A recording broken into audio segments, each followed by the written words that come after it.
Jafet anadaiwa milioni 2 na bosi. Milioni 2? Kaka, milioni 2. Sasa usatana kuhisi kampuni kweli? Kaka, mimi sielewi. Sema nini? Sisi tukae pembeni tule popcorn, tushuhudie mchongo.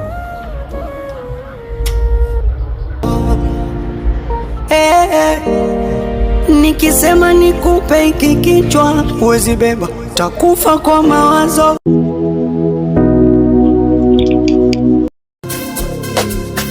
Mwanangu leo bosi kasaliwa, kuna taratibu tapariwa.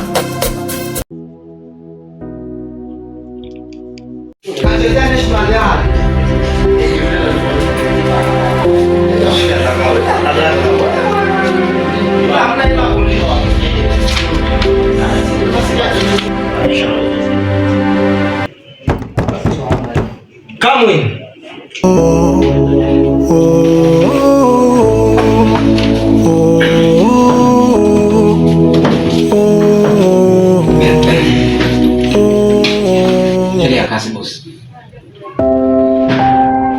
Sasa hivi saa 2:30 inaelekea saa 3.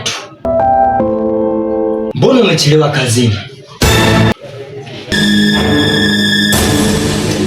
Samani bosi.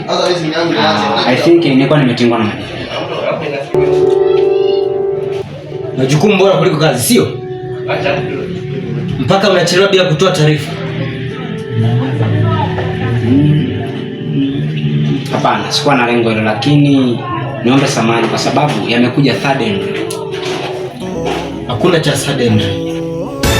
Go to your place. Utakuja kesho.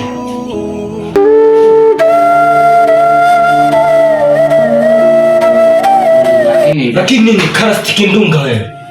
Move to one place, utakuja kesho. Nimebeba mzigo mzito, moyo unalia. Nimebeba mzigo mzito, moyo unalia. Njia za dunia hizi si rahisi, rafiki wa kweli ni ndoto. Siku za furaha zimepotea, sasa kuwa makini sana na Jeli. Sijakuelewa bado. Kaka, Jeli anataka kukufikisha kazi.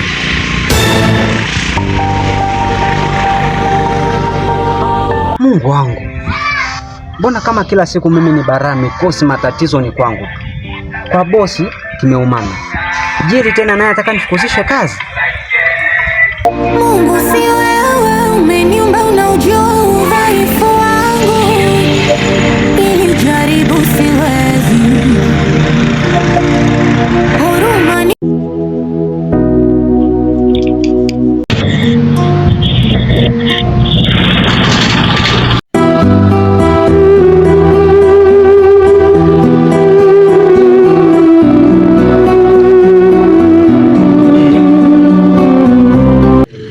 na mtoto kazini.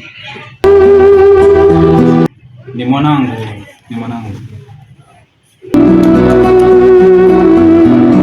Hata kama ni mwanao ndo uje naye kazini? Bosi, I'm sorry for that. Okay. Twende direct kwenye point.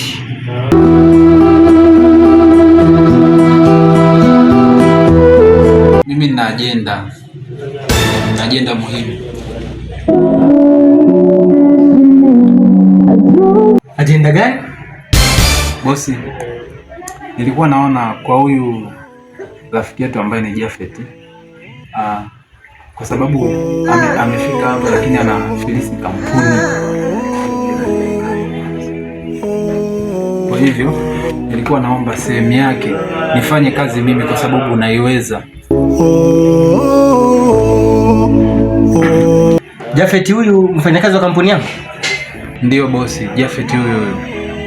Kwa sababu amekuwa akisababisha matatizo mengi. Amejikopesha pesa ya kampuni. Kwa hivyo sehemu yake ningeomba nifanye mimi kwa sababu naiweza. nalifahamu hilo kwamba anadaiwa hela ya kampuni. Ila kuhusu swala lako liko kwenye tathmini. Nikisema nikupe hiki kichwa uwezi beba, takufa kwa mawazo. Jamani msione nalewa, ndio maana nalewa. Sinywi mitungi kwa sifa, yanayonifelisha ndo chanzo.